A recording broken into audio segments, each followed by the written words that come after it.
चलिए अब gravitational field की बात करते हैं। ग्रेविटेशनल फील्ड क्या होता है? It is a space around a mass in which other क्या होगा पार्टिकल एक्सपीरियंस ए फोर्स। ठीक है, अब हम क्या है, हम भी एक मास है, हमारे अराउंड जैसे वाईफाई चलता है ना हर एक इंसान के अराउंड वाईफाई, तो उस वाईफाई के रेंज में, उसी वाईफाई के रेंज को क्या कहा जाता है? उसका फील्ड कहा जाता है। तो कह सकते हैं सिंपल सा, इट इज द स्पेस कहां पे? Around a body in which it's gravitational pull. Gravitational pull का मतलब क्या? Gravitational force can be experience by other body. कोई भी बॉडी को यहां लाकर हम रख दिए मान लो, ये क्या करेगा? ये बॉडी क्या करेगा? इसको अपने तब खींचेगा ऐसे। ये बॉडी क्या करेगा? ये बॉडी इसको खींचने के चक्कर में रहेगा। ये भी तो छोटू बॉडी भी है तो फोर्स लगाएगा ना। तो यहां पे इसको बोला जाता है टेस्ट मास। क्या बोलते हैं? आगे लिखाएंगे। जिसके ऊपर हमको टेस्ट करना है कि फील्ड है या नहीं है, उसको क्या बोलते हैं? टेस्ट मास। जिसके कारण हमको चेक करना है कि यहाँ पे फील्ड है या नहीं है, उसको क्या बोलेंगे? सोर्स मास। इसी का ना फील्ड हमको देखना है। तो टेस्ट मास का मतलब क्या होता है? Unit mass. मतलब उसको सिर्फ चेक करने के पॉइंट ऑफ व्यू से रखा गया है। इसके कारण कोई फील्ड, इसके कारण भी तो फील्ड बन रहा होगा, उस फील्ड की अभी चर्चा नहीं करनी है। क्या करनी है? सिर्फ इसके टेस्ट करने के पॉइंट ऑफ व्यू से कि यहाँ पे फील्ड है या नहीं है, तो उसको क्या बोलते हैं? टेस्ट मास। और जिसके फील्ड की चर्चा करनी है उसको क्या बोलते हैं हम लोग? उसका सोर्स मास। समझ रहे हैं? सोर्स मतलब क्या? जिसका फील्ड है। टेस्ट का मतलब क्या? जिसके ऊपर टेस्ट किया जा रहा है। जैसे लिए एक सिंपल सा नहीं, एक सोर्स लगा लिए, इसका क्या होगा? ये हमारा जैसा ग्रेविटेशनल फील्ड होगा। यहाँ पे एक मास को रख दिए, इसको हम लोग क्या बोलते हैं? टेस्ट मास। इसको क्या बोलते हैं? सोर्स मास। इसके ऊपर फोर्स लगेगा किस तरफ? यूनिट मास के ऊपर जो फोर्स लगता है उसको क्या बोला जाता है? Gravitational field intensity. मतलब यदि हम बोला जाए, इंटेंसिटी को रिप्रेजेंट किसी बुक में देखोगे ई से भी किया जाता है ऐसे, और मोस्ट ऑफ द बुक आई से रिप्रेजेंट करता है। तो इंटेंसिटी आई का मतलब क्या है? क्या लग रहा है हमारा? The gravitational field intensity is the force on a unit mass. मतलब फोर्स बाय मास लिखा जा सकता है। तो यूनिट मास के ऊपर लगा फोर्स, इसको क्या बोलेंगे? इसका यदि इसको हम वेक्टर फॉर्म में लिखना चाहते तो कैसे लिखते हैं? ये हमारा क्या होता है? एक वेक्टर क्वांटिटी है फील्ड, तो इसको लिखते हैं एफ। एम हमारा स्केलर क्वांटिटी होती है, लिख सकते हैं। तो मतलब इससे क्या पता चलता है? ये हमारा जो टेस्ट मास है और ये हमारा क्या है? सोर्स मास है। तो इसके ऊपर जो फोर्स लग रहा है, इसकी इंटेंसिटी इस मास की क्या होगी? इस जगह पे। मतलब सिंपल सा, इस मास का इस पे इंटेंसिटी मतलब फोर्स, और इस टेस्ट मास से हम क्या कर दिए? डिवाइड कर दिए। अब इसको देखे क्या पता चलता है? आई का डायरेक्शन क्या होगा? आई का डायरेक्शन क्या होगा? जिधर हमारा फील्ड का डायरेक्शन, सॉरी, जिस साइड हमारा फोर्स का डायरेक्शन होगा। मास हमको क्या है? यहाँ पे स्केलर क्वांटिटी है, तो यहाँ पे डायरेक्शन देने वाला कौन है? फोर्स है। तो फोर्स का डायरेक्शन और इंटेंसिटी का डायरेक्शन क्या होगा? सेम। अब यदि ये मास है, ठीक है, इसके ऊपर हम लोग क्या कर रहे हैं? सारे एक्सपेरिमेंट कर रहे हैं। तो ये हमारा सोर्स मास क्या है? एम है। इसके ऊपर फोर्स का डायरेक्शन क्या? एफ। यही होगा ना। तो इंटेंसिटी का भी डायरेक्शन क्या होगा? आई का भी डायरेक्शन सेम ही होगा। ठीक है, तो हम यहां से क्या कह सकते हैं? ये दोनों बीच का डिस्टेंस क्या है? मान लिया आर है। तो यहाँ पे यदि हम फोर्स निकालना चाहे तो इसको और लिखना चाहो तो क्या लिख सकते हो? इसको ध्यान रखना। ओके, अब इसको और लिखना चाहे तो क्या लिख सकते हैं? एफ के जगह पे क्या लिखा जा सकता है? एफ की जगह पे क्या लिख सकते हैं? जी source mass, M test mass, small M divided by दोनों के बीच का डिस्टेंस कितना? आर। तो आर का square divided by M. M से एम साफ, बचा क्या? G M by R square. ये हमारा क्या हो गया? इंटेंसिटी। अभी यहाँ पे कौन डिसाइड करेगा आई का डायरेक्शन को? इसमें तो चलो फोर्स डिसाइड कर दिया, यहां कौन डिसाइड करेगा? जी कांस्टेंट है, वो थोड़ा डिसाइड करेगा। एम तो डिसाइड कर नहीं सकता, कौन डिसाइड करेगा? आर डिसाइड करेगा। तो ये हमारा कौन सा फॉर्म हो गया? Scalar form. यदि इसका हम वेक्टर फॉर्म बनाना चाहते हैं, आई को इसका डायरेक्शन कौन प्रोवाइड करेगा? यूनिट वेक्टर आर करेगा ना। आर ही ना इसका डायरेक्शन को डिसाइड करेगा। अब यूनिट वेक्टर आर का डायरेक्शन किधर है? यूनिट वेक्टर आर का डायरेक्शन हमको कहाँ से कहाँ जाना है, हमको फील्ड कहाँ से देखना है, इस सोर्स मास से देखना है कि कहाँ पे हमारा फील्ड है। तो आर का डायरेक्शन किस तरफ होगा, इस तरफ होगा ना आर का। कहाँ से हमको देखना है, सोर्स मास से ही देखना है ना कहाँ पे जाएगा। तो ये बहादुर यहाँ तक जाना पड़ेगा इसको। तो आर का डायरेक्शन, ठीक है, और आई का डायरेक्शन क्या दिख रहा है, एक दूसरे का अपोजिट है। आई का डायरेक्शन किधर था, इस तरफ, और आर का डायरेक्शन क्या है, उसके जस्ट अपोजिट है या नहीं है। तो यहाँ पे यदि हम दोनों को बराबर करेंगे तो हमको क्या करना पड़ेगा, यहाँ पे एक माइनस साइन लगाना पड़ेगा। तो यहाँ से हम क्या लिख सकते हैं, minus G M divided by R square into unit vector को कैसे लिखते हैं, वेक्टर आर डिवाइडेड बाई क्या, वेक्टर आर का मॉड। इसको और लिखते तो माइनस जी एम बाई, ये क्या हो जाता, दोनों मल्टीप्लाई हो R cube into unit vector R. तो हमारा इंटेंसिटी क्या हो गया, इतना हो जाएगा, minus G M divided by R cube into unit vector R. तो यहाँ पे ये प्लस क्यों था, क्योंकि फोर्स का डायरेक्शन और आई का डायरेक्शन क्या है, सेम है। लेकिन यहाँ पे माइनस क्यों है, क्योंकि दोनों का डायरेक्शन एक दूसरे के क्या है, अपोजिट है। अब इसके यदि हम यूनिट की बात करें, यूनिट क्या होगा, आई का यूनिट क्या होगा, फोर्स अपॉन मास। फोर्स का क्या होता है, न्यूटन, और मास का केजी, न्यूटन पर केजी। और इसको लिखना चाहो तो क्या लिखते, मीटर पर सेकेंड स्क्वायर लिख सकते हैं। फोर्स क्या होता है, एम इंटू ए, एम से एम साफ, एक्सीलरेशन का यूनिट जो होगा वही हमारा आई का भी यूनिट होगा। इसका डायमेंशन फॉर्मूला क्या होता है,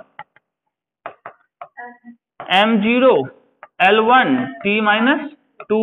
तो यहाँ पे कह सकते हैं ग्रेविटेशनल फील्ड इंटेंसिटी का यूनिट वही होता है जो एक्सीलरेशन का यूनिट होता है। ये एक्सीलरेशन का यूनिट होता है ना, मीटर पर सेकंड स्क्वायर। यहाँ तक में क्या तकलीफ है, कोई तकलीफ, ये माइनस साइन क्यों लगा, ये क्लियर है। अच्छा, जब अपोजिट नहीं रहेगा तब वो लगाएंगे, क्या चीज, जब फोर्स के टर्म में रहेगा, ठीक है, उस समय हम इसको लेके चलेंगे, क्योंकि फोर्स का डायरेक्शन इंटेंसिटी का डायरेक्शन क्या है, सेम है। लेकिन जब हमको डिस्प्लेसमेंट के टर्म में रहेगा, पोजीशन फैक्टर के टर्म में रहेगा, तो उस समय हम क्या करेंगे, माइनस साइन लगाएंगे, ठीक है। अब पॉइंट ऑफ जीरो इंटेंसिटी, अब एक ऐसा पॉइंट होगा बहादुर के पास जहां पे इंटेंसिटी क्या हो, जीरो हो। अब दो मासेस है हमारे पास, m1 और m2, ठीक है, दो मास है। अब मान लो यहाँ पे P पॉइंट पे हम किसी टेस्ट चार्ज को रख दिए, टेस्ट मास को रख दिए, ठीक है, P पे हम टेस्ट मास को रख दिए, मान लो इसको, ठीक है। तो ये क्या करेगा, अपनी तरफ खींचेगा, और ये क्या करेगा, उसको अपनी तरफ खींचेगा। पक्की बात है, खींचेगा ना, तो उसके ऊपर नेट फोर्स कितना होगा, जीरो। मतलब अब वो इलेक्ट्रिक फील्ड में नहीं भी रहता तो भी उसके ऊपर नेट फोर्स क्या होता, यदि नेट इलेक्ट्रिक फील्ड में नहीं होता, मैग्नेटिक फील्ड में यदि नहीं होता वो, ठीक है, तो भी उसके ऊपर नेट फोर्स क्या होता, मैग्नेटिक फील्ड बोल रहे हैं, ग्रेविटेशनल फील्ड में नहीं होता। सब एक के जैसा लगता है ना, यदि ग्रेविटेशनल फील्ड में तुमको नहीं रखते, तुम्हारे ऊपर फोर्स नहीं लगता। लेकिन इक्वल अमाउंट में दो अपोजिट डायरेक्शन यदि फोर्स लग रहा है तो भी तो नेट फोर्स जीरो। तो यदि हम इस पॉइंट को निकाल ले तो वो पॉइंट निकाला जा सकता है कैसे, कि नेट इंटेंसिटी यहाँ पे क्या होगी, जीरो होगी, तभी ना फोर्स जीरो होगा। इंटेंसिटी, ग्रेविटेशनल फील्ड की इंटेंसिटी यदि जीरो होती है तो फोर्स क्या होता है, m इंटू आई, अभी जस्ट पढ़े हैं। तो कह सकते हैं, if a two body A and B different masses m1 m2 are at d distance apart, if P is a point of zero intensity। अब हमको P पॉइंट निकाला जहां पर जीरो इंटेंसिटी होगा, इसका मतलब क्या है, m1 मास के कारण जो हमारा इंटेंसिटी है वो क्या है, I1, ओके, और m2 मास के कारण जो इंटेंसिटी है वो I2। दोनों का डायरेक्शन क्या है, एक दूसरे के अपोजिट वेक्टर क्वांटिटी होती है। तो चलो इसको हम निगेटिव मानते हैं, ये हमारा पॉजिटिव हो जाएगा, जीरो इंटेंसिटी का मतलब ये। अब I1 किसके कारण, I1 हमारा M1 के कारण, तो इसका I1 की वैल्यू लिखेंगे तो क्या लिखेंगे, minus G M1 divided by, इस पॉइंट का देखना मतलब यहां से यहां तक का डिस्टेंस कितना, x, तो x का स्क्वायर प्लस I2 किसके कारण, जी M2 डिवाइडेड बाई, कितना डिस्टेंस बचा, d माइनस x का स्क्वायर होगा, इज इक्वल्स टू जीरो। अब इसको सॉल्व करके x की वैल्यू निकाली जा सकती है। चलो इसको हम थोड़ा ये से ये साफ, इस साइड क्या बचेगा, m1 बाई, तो प्लस हमारे राइट में जाएगा तब तो कटेगा ना, इसको इतना लिख सकते हैं, दाहिने जा सकता है, दोनों का कॉमन लेके वो लेफ्ट हैंड साइड ले गए, 0/g क्या होगा, इसे बनेगी डॉक्टर, है ना। चलो ये इतना होगा। अब यहां से इसको क्या कर सकते हैं, x की वैल्यू निकाल सकते हैं। झा जी कैसे निकालेंगे, एक क्वाड्रेटिक इक्वेशन आएगा, ठीक है। तो x की वैल्यू जब निकालोगे तो यहाँ से x की वैल्यू तुम्हारी आएगी √m1d divided by √m1d divided by √m1 plus √m2। बैठ कर निकालने की इच्छा होगी तो निकालोगे। ये x की वैल्यू आ गई, तो x की वैल्यू आ गई तो हम लोग d माइनस एक्स की वैल्यू निकाल सकते हैं। तो पॉइंट हमको m1 मास से चाहिए तो x डालते, और m2 मास से चाहिए होगा तो d माइनस एक्स डालेंगे, कर सकते हैं। तो यदि d माइनस एक्स निकालोगे तो क्या होगा, d minus X equals to d minus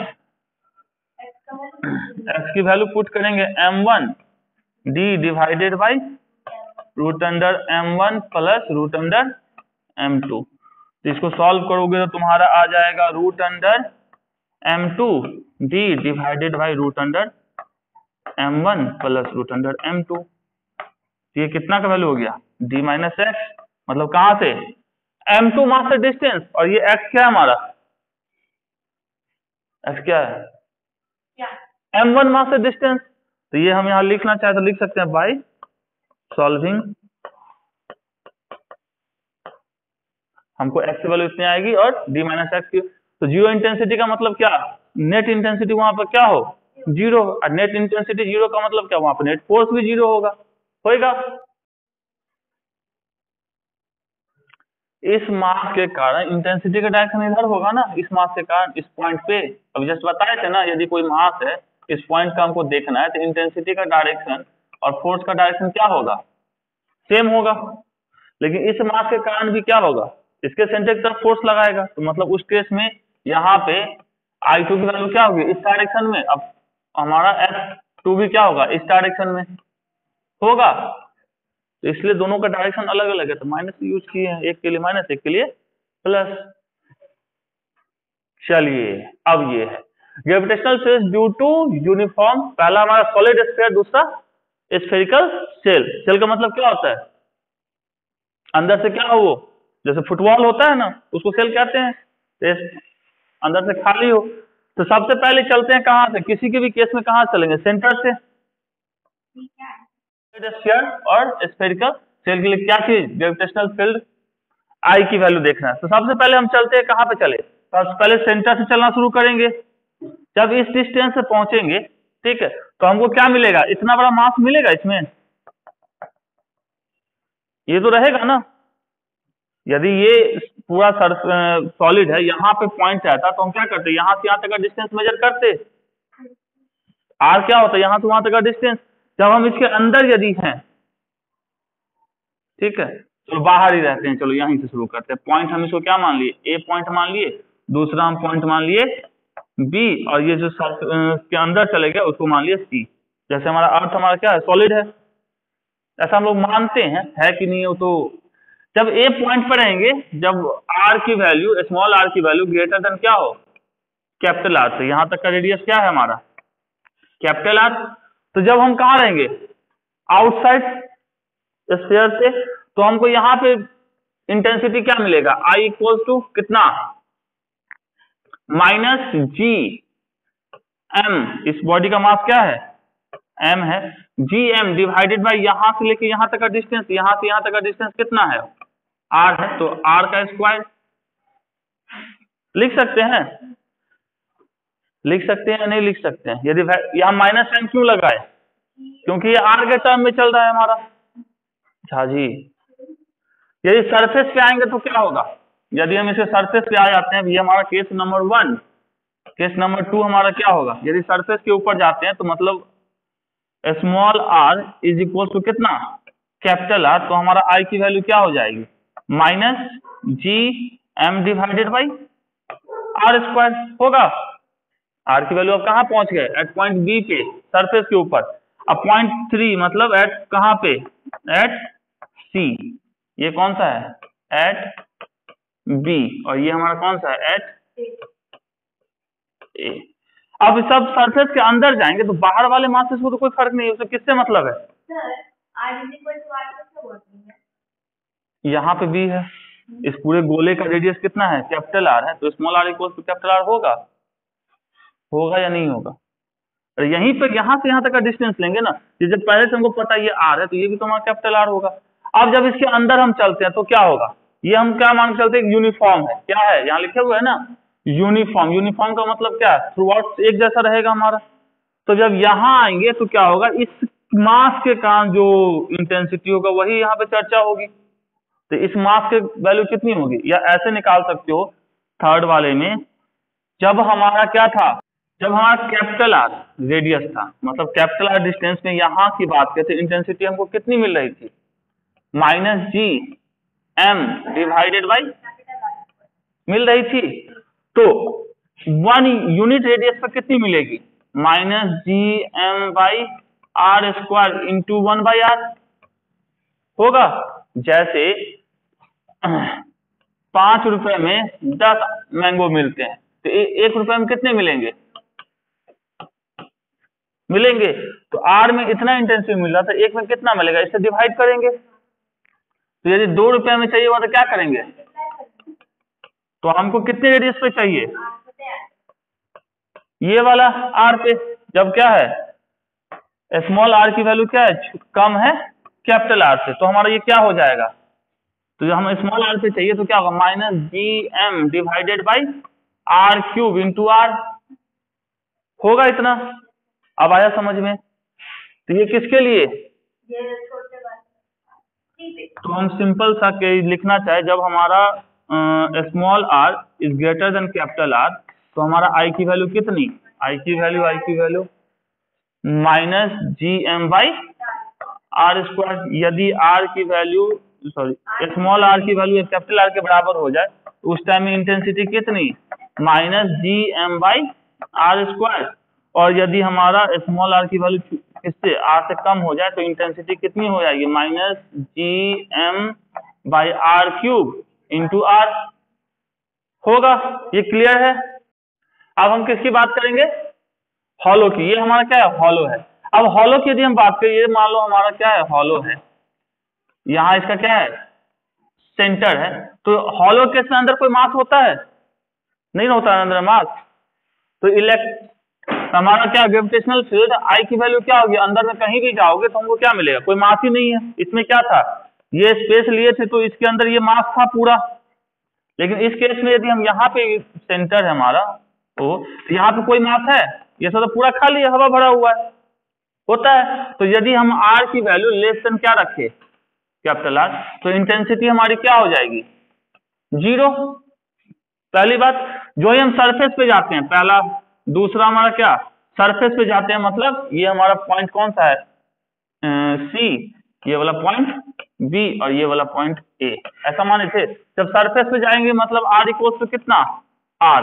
तो उस समय इंटेंसिटी ये मान के चलेंगे कि पूरा का पूरा मास कंसंट्रेटेड कहाँ पे है? उसके सेंटर पे। तो हमारा क्या हो जाएगा? -gm divided by capital R का स्क्वायर होगा।